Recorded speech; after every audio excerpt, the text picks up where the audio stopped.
Welcome back to Elevate Your Life 880, where we explore ancient wisdom for modern living. Today we delve into the Stoic concept of silence, a virtue often overlooked in our age of incessant noise and digital clamor. The Stoics, those masters of self-mastery, understood the profound power of silence, recognizing it not merely as an absence of sound, but as a potent tool for cultivating wisdom, resilience, and inner peace. Before we dive into today's powerful lesson from Marcus Aurelius, make sure to hit that subscribe button and ring the notification bell to join our growing community of philosophical thinkers. In a world that rarely pauses for reflection, we must actively seek out the space for contemplation and self-improvement. If you find value in today's video, don't forget to leave a like. It really helps the channel grow. By engaging with this content, you contribute to a community dedicated to exploring these timeless principles. Now let us embark on this journey into the heart of Stoic silence, uncovering its relevance for navigating the complexities of the 21st century.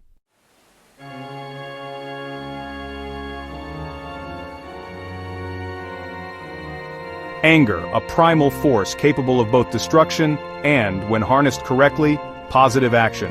Marcus Aurelius, the philosopher king, grappled with this potent emotion, recognizing its seductive pull and its potential for wreaking havoc on our judgment. In his Meditations he writes, "How much more damaging are the consequences of anger than the circumstances that stirred it up?" Consider this. When consumed by anger, do we not often say and do things we later regret? Do we not act impulsively, our better judgment clouded by a haze of red? The Stoics understood this dangerous potential, advocating for a radical approach to anger silence.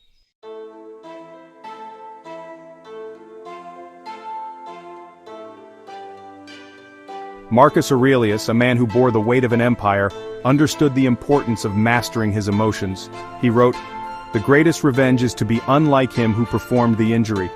This wasn't about passive acceptance, but about choosing a higher ground, a place of reasoned response rather than reactive fury. Modern psychology supports this ancient wisdom. Studies have shown that pausing before reacting to anger allows for the prefrontal cortex, the center of reason, to regain control from the amygdala, the seat of our more primal emotions. This is not about suppressing anger, but about transforming it.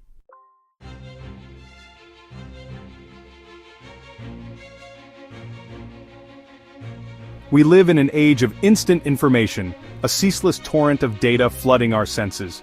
It's tempting to react immediately, to form judgments based on incomplete narratives, to be swayed by the loudest voices in the digital arena. But as the Stoics knew, wisdom often lies in restraint, in acknowledging the limits of our knowledge.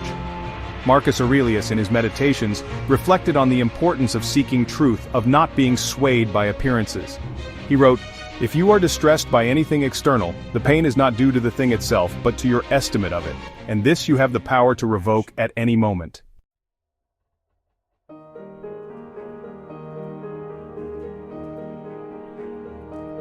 Imagine a courtroom. Would we tolerate a rush to judgment before all evidence is presented, before witnesses are cross-examined?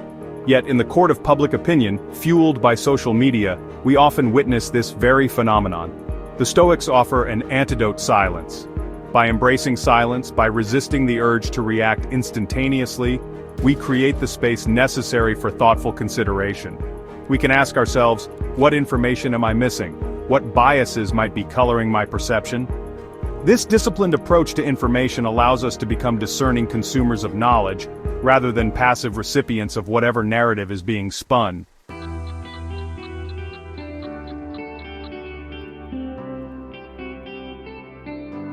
The ancient Stoics understood that our time is precious. They knew that each fleeting moment, once past, is gone forever. And what do we often trade these moments for? Trivial conversations, empty chatter, the conversational equivalent of junk food. Think about your own life.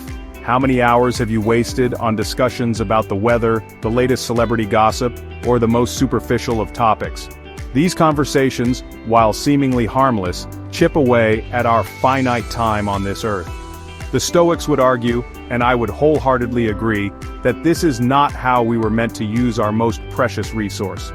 We are capable of so much more than superficial chatter. We are designed for deep, meaningful engagement with the world and with each other. Now, this isn't to say that all small talk is inherently bad. There's a time and place for social niceties, for lighthearted banter.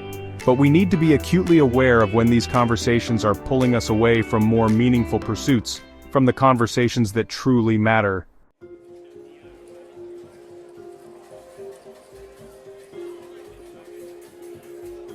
So, how do we escape the trap of small talk? How do we elevate our conversations and, in turn, our lives? The answer, in part, lies in silence. Before you engage in a conversation, ask yourself, is this truly worth discussing? Is this the best use of my time and the time of the person I'm with? If the answer is no, you have a choice. You can politely steer the conversation towards a more meaningful topic, towards something that genuinely interests you or the other person. Or, you can choose the power of silence. Now, this doesn't mean being rude or dismissive. It means being present, listening attentively, but not feeling obligated to fill every silence with empty words. Some of the most profound conversations I've had have been characterized by periods of silence, by moments of quiet reflection that allowed for deeper understanding. Remember, the Stoics believed that virtue was found in action, not in words. And sometimes, the most virtuous action is to simply be present, to listen intently, and to speak only when you have something truly meaningful to say.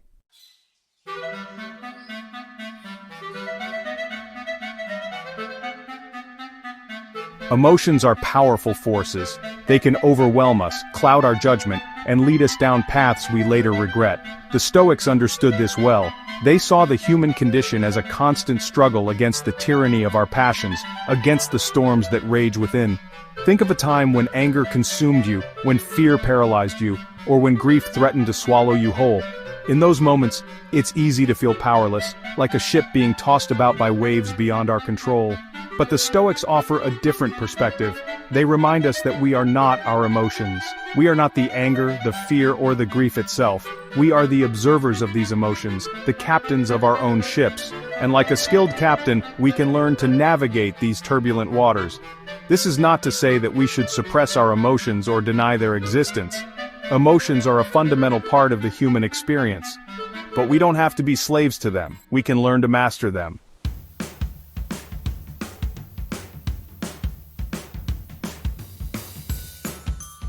The key to emotional mastery, according to the Stoics, lies in the pause. In the space between stimulus and response, between feeling and action, lies our freedom. This is where the Stoic practice of silence becomes paramount. When you feel the surge of a powerful emotion, resist the urge to react immediately. Instead, take a step back. Breathe. Create a space of silence between yourself and the emotion that's threatening to overwhelm you. In that silence, you can begin to observe the emotion without judgment. What sensations are you experiencing in your body? What thoughts are racing through your mind? Simply observe these sensations and thoughts without attaching to them, without identifying with them. This practice of mindful awareness, of creating a space of silence within, is essential for emotional regulation. Remember, you are not your emotions. You are the observer. You are the captain of your ship. And in the quiet space of the pause, you can choose how you want to respond, how you want to weather the storm.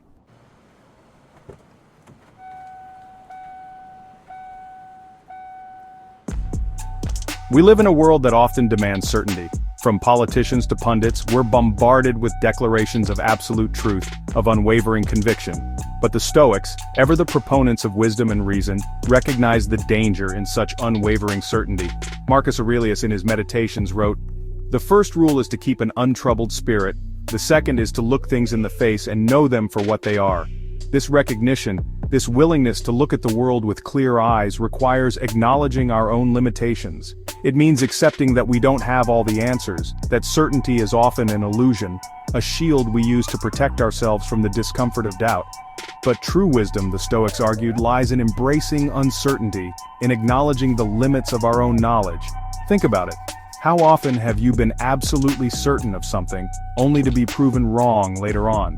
How often has your conviction blinded you to alternative perspectives, to the possibility that you might be mistaken?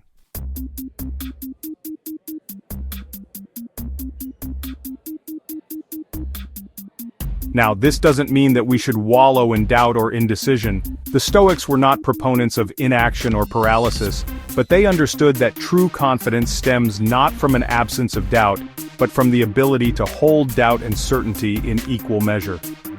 When you find yourself facing a situation where you're unsure, when doubt creeps in and clouds your judgment, embrace the silence.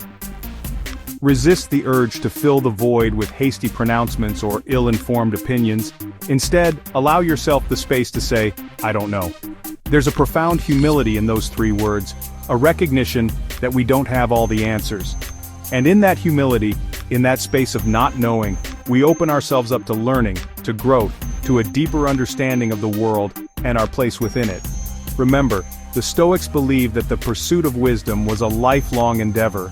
It's not about reaching a destination of absolute certainty, but about embracing the journey, the constant process of learning, questioning, and refining our understanding of ourselves and the world around us.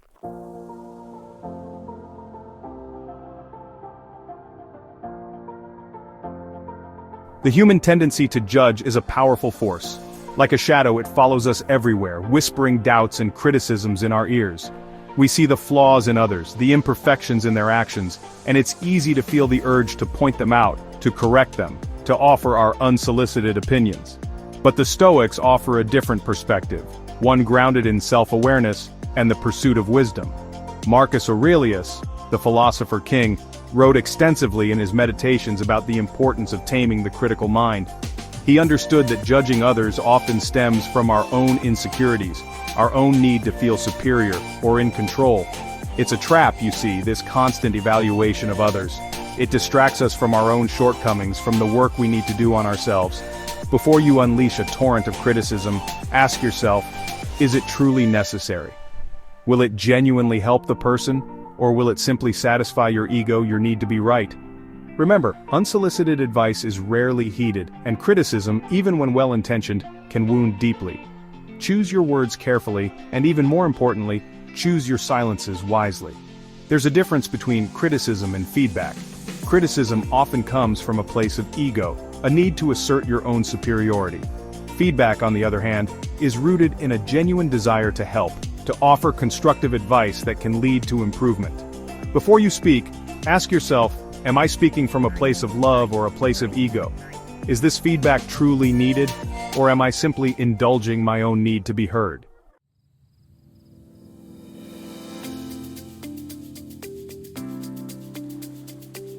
The Stoics encourage us to turn our gaze inward, to focus on our own flaws and strive for self-improvement. This doesn't mean we become blind to the faults of others, but rather, we approach them with a sense of humility and understanding. We recognize that everyone is fighting their own battles, carrying their own burdens. Instead of indulging the impulse to criticize, ask yourself, what can I learn from this situation? Perhaps the other person's behavior reflects a flaw you also possess, a shadow you need to confront within yourself. Or maybe it offers an opportunity for empathy, a chance to understand a different perspective, a different way of navigating the world. Silence in these moments becomes a powerful tool for self-reflection. It allows you to step back from the immediacy of your judgment, to consider the situation with greater clarity and compassion. It's in these moments of quiet contemplation that true wisdom can emerge, guiding you towards personal growth and a deeper understanding of yourself and others. Remember, the world doesn't need more critics.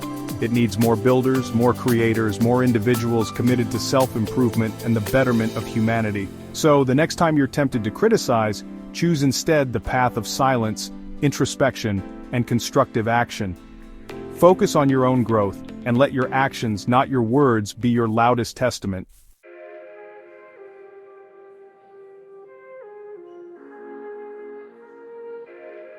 Suffering is an inevitable part of the human experience. We all encounter loss, disappointment, and pain throughout our lives. And while words of comfort can be helpful, there are times when they seem woefully inadequate, when language itself fails to capture the depth of another person's pain. It's in these moments that silence can speak volumes. Marcus Aurelius, in his Stoic wisdom, understood the limitations of language in the face of suffering. He wrote, "Be tolerant with those who are in error, instruct them instead of reproaching them." This philosophy extends to those who are suffering. Reproaching someone in pain with platitudes or empty words of comfort does little to alleviate their burden. Instead, offer your presence, your quiet support. True empathy doesn't always require words. It's about being present, about bearing witness to another person's pain without judgment or the need to fix it. It's about offering a safe space for them to express their emotions, to simply be in their vulnerability without feeling the pressure to put on a brave face.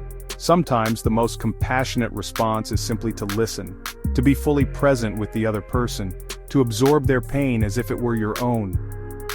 In these moments, your silence becomes a beacon of empathy, a testament to the depth of your understanding.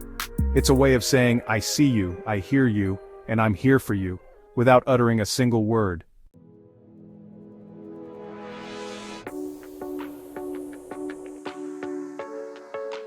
We often feel the need to fill silences with words, to offer solutions or platitudes in the face of suffering. But sometimes, the kindest thing we can do is simply be present.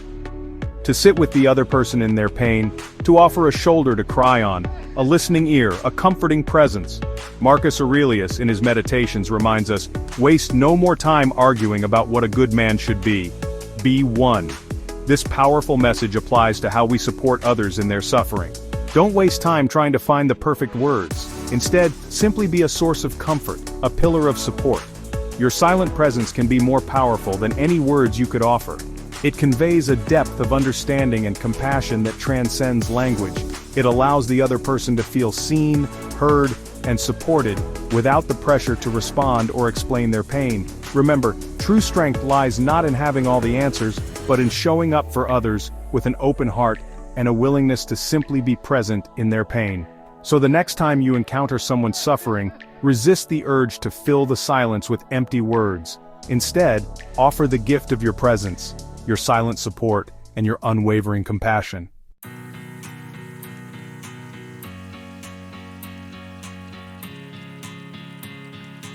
We've all experienced moments where praise washes over us, leaving us momentarily buoyed. But be warned, praise, much like resentment, is a fickle master. It can inflate the ego, that fragile structure within us that craves validation. And a bloated ego, my friends, is ripe for a fall. Marcus Aurelius, that most introspective of emperors, frequently cautioned against the seductive nature of praise. He understood that true self-worth is not contingent upon the opinions of others, but rather on the unwavering pursuit of virtue. To be swayed by praise is to relinquish control of your psychological integrity, to become a puppet of external forces. Think of it this way. If you are reliant on praise for your sense of self-worth, what happens when it inevitably fades? You are left adrift, unmoored, desperately seeking validation from the very source that cannot provide it. This, in essence, is the tragic loop of ego-driven pursuits.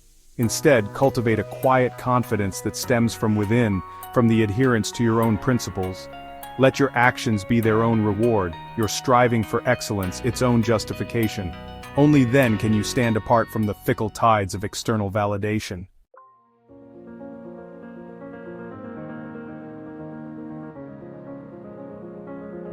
Now, more than ever, we are bombarded with opportunities for self-promotion. Social media, with its relentless pursuit of likes and accolades, can be a breeding ground for inflated egos. It's easy to get caught up in the cycle of seeking external validation, to measure our worth by the number of notifications on our screens. But remember, true accomplishment needs no fanfare. It stands on its own merits, quiet and resolute. The Stoics understood this well. They recognized that true virtue is its own reward, that the pursuit of excellence is a lifelong journey, not a destination marked by fleeting digital applause. If you find yourself on the receiving end of praise, accept it gracefully, but don't let it penetrate your core. Let it wash over you like a gentle wave, leaving you undisturbed. Instead of basking in the ephemeral glow of external validation, use it as an opportunity for introspection. Ask yourself, what can I learn from this? How can I use this feedback to further my pursuit of personal growth? This, my friends, is the path to genuine self-improvement, to a life of meaning and purpose, untethered from the fleeting allure of praise.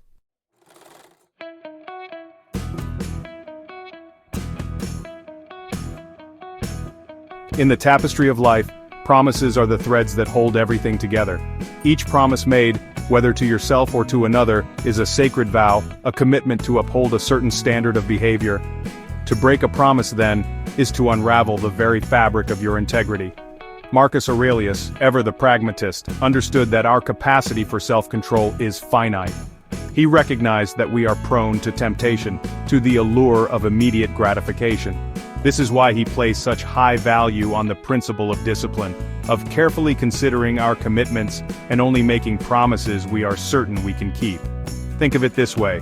Each time you break a promise, you chip away at the foundation of your own trustworthiness, not only in the eyes of others, but more importantly, in your own estimation. And once that foundation is compromised, it becomes increasingly difficult to rebuild. So, how do we cultivate this unwavering commitment to integrity? It begins with self-awareness, with understanding our own limitations and proclivities. It's about recognizing those situations where we are most likely to falter, and taking proactive steps to mitigate those risks.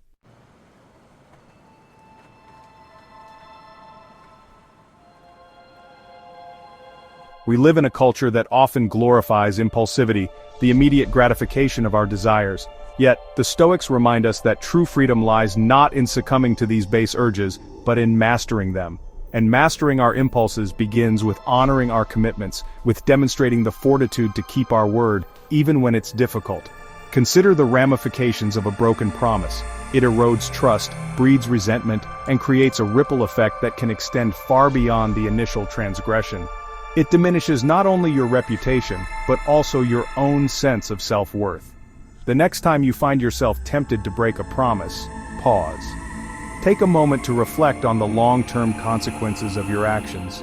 Remember that true strength lies not in giving in to the easy path, but in holding yourself to a higher standard, one built on integrity and unwavering commitment. Remember, the greatest promise you can make is the one you make to yourself. The promise to live a life of principle, to strive for excellence in all your endeavors, and to become the best version of yourself. This is a promise worth keeping, no matter the cost.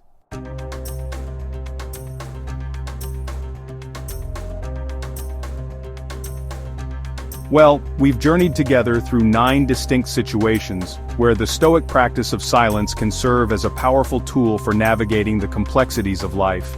Remember, silence is not merely the absence of sound, it is a potent force in its own right. It is in those moments of quiet contemplation that we can connect most deeply with ourselves, with the world around us, and with the wisdom of the ages. If you found this video helpful in your journey toward personal growth, please hit that like button and subscribe to our channel. Share this video with someone who might benefit from these timeless wisdom. Don't forget to check out our other videos on Stoicism and practical philosophy. Until next time, practice mindful silence and stay wise.